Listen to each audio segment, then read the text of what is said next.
Gipirmahan nila ni George Uy, usa ka businessman nga taga Bacolod City, ug City Mayor Gingo Valmayor Jr.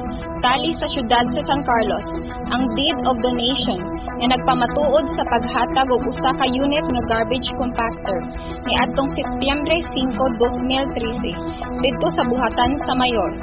Isaksi sa maong pagpirmahanay sila si SP members Cookie Uy, Momoy Divulgado, Cristone Carmona, Clent Mansueto, Noli Bagyoro, City Administrator Greg Santillan, Tourism Officer PJ Maisog ug ang personnel sa Integrated Waste Management Division.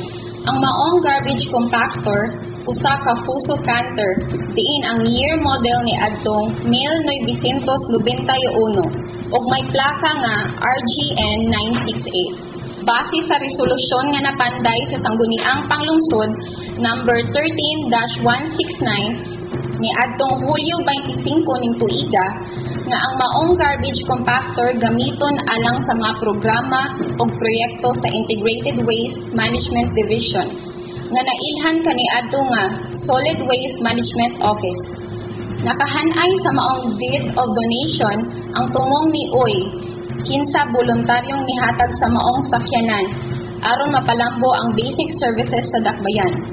Nahisulat usab sa maong kasabutan nga tulubagon sa lokal nga kagamahanan sa syudad ang mga obligasyon sa sakyanan nga naglakip sa paggahin og budget para sa maintenance ug pag-aayo sa maong property kung madaot kini.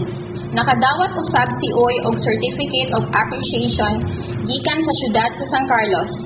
Aduna nay 2 ka garbage dump truck ug 3 ka garbage compactor, apil na ang bag-ong gidonate ang mag-operate sa syudad.